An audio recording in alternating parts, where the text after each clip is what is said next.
5 April એટલે કે ગુજરાતની જીવાદોરી અને ગુજરાતનું ગૌરવ એવા નર્મદા ડેમ અને 65 વર્ષ પૂર્ણ થયા છે।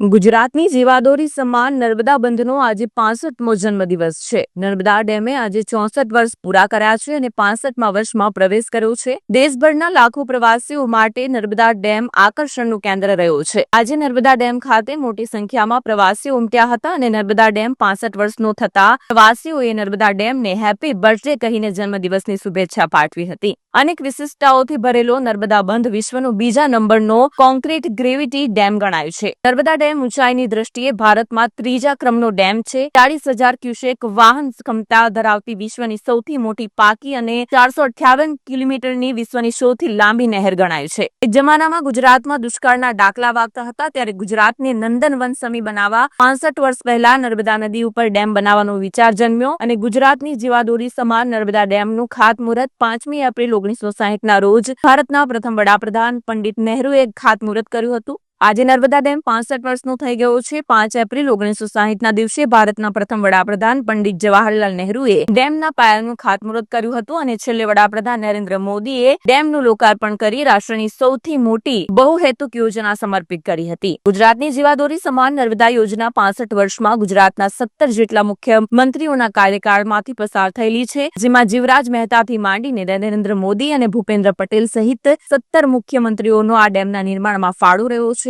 17 મુખ્યમંત્રીના તાજનો સાક્ષી બનેલો નર્મદા ડેમ આજે ગુજરાતની સાચા અર્થમાં જીવાદોરી બની ચૂક્યો છે। તે ઉપરાંત નર્મદા ડેમ સ્થળે 200 મેગાવોટના 6 યુનિટ દ્વારા 1250 મેગાવોટ અને 50 મેગાવોટના 5 યુનિટના 250 મેગાવોટ મળી કુલ 1450 મેગાવોટ વીજ ઉત્પાદન પણ થઈ રહ્યું છે, જેના દ્વારા ગુજરાત, મહારાષ્ટ્ર અને મધ્યપ્રદેશને અનુક્રમે 16%, 27% અને 57% વીજળી મળી રહી છે। કરોડોનું વીજ ઉત્પાદન એ નર્મદા ડેમનું સૌથી મોટું સાહસ અને નજરાણું ગણાય છે। અત્રે ઉલ્લેખનીય છે કે વિશ્વની સૌથી લાંબી 458 કિલોમીટરની કેનાલ પણ નર્મદા ડેમની જ છે, જેના દ્વારા ગુજરાતના 4000 ગામડાઓને સિંચાઈનો લાભ મળી રહ્યો છે અને 10,000 ગામડાઓની પીવાના પાણીનો લાભ મળે છે। રાજ્યના 33 જિલ્લાઓમાં 19 લાખ હેક્ટરમાં સિંચાઈ માટે નર્મદાના નીર પહોંચી રહ્યા છે, જેના કારણે ગુજરાત અને દેશના કૃષિ ઉત્પાદનમાં પણ વધારો થઈ રહ્યો છે। ચોમાસામાં ડેમ ઓવરફ્લોનો અદ્ભુત નજારો લાખો પ્રવાસીઓ માટે આકર્ષણનું કેન્દ્ર બન્યો છે। સાચા અર્થમાં નર્મદા ડેમ ગુજરાતની જીવાદોરી બની ગઈ છે।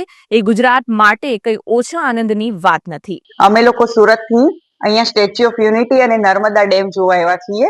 આજે નર્મદા ડેમના 64 વર્ષ પૂરા થઈને 65મો જન્મદિવસ છે। અમને ખૂબ આનંદ થાય છે કે એના 65મા જન્મદિવસે અમે અહીંયા છીએ। Happy birthday to Narmada dam.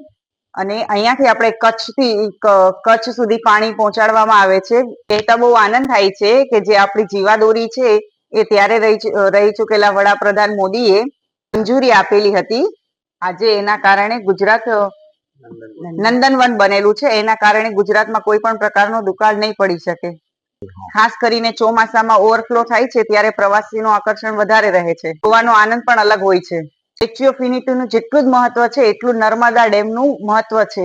જે નર્મદા ડેમ છે એ આપણી જીવાદોરી છે, એનાથી લોકોનું ભરણ પોષણ ને બધું થાય છે।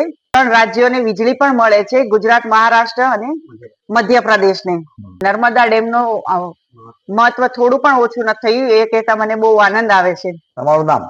મારું નામ અંકિતા સાવજ। આજે નર્મદા ડેમ નો હેપી બર્થડે છે। નર્મદા ડેમ આજે 65 વર્ષનો થયો છે। તમે જોઈ શકો છો કે આ ગુજરાતની જીવાદોરી સમાન નર્મદા ડેમ 65 વર્ષ પછી પણ અડીકમ ઉભો છે। ગુજરાતના વિશ્વનો બીજા નંબરનો કોન્ક્રીટ ડેમ જેને કહી શકાય એવો આ નર્મદા ડેમ વડાપ્રધાન નરેન્દ્ર મોદી જેમણે એને મંજૂરી આપી હતી તે વખતના મુખ્યમંત્રીથી માંડીને આજના મુખ્યમંત્રી ભૂપેન્દ્ર પટેલ સુધી તમે જોઈ શકો છો કે 17 મુખ્યમંત્રીઓની સામે આ તાજનો સાક્ષી નર્મદા ડેમ બન્યો છે। ગુજરાત, મહારાષ્ટ્ર અને મધ્યપ્રદેશ 3 રાજ્યોને આ વીજળી પણ પહોંચાડે છે અને કચ્છના સીમાડાઓ સુધી 1000થી વધુ ગામડાઓને સિંચાઈનું પાણી આપી રહ્યું છે। ત્યારે સાચા અર્થમાં આ નર્મદા ડેમ ગુજરાતની જીવાદોરી બની છે અને આજે 65 વર્ષનો નર્મદા ડેમ થયો છે ત્યારે સ્ટેચ્યુ ઓફ યુનિટી કરતા પણ એનું મહત્વ જરા પણ ઓછું થયું નથી।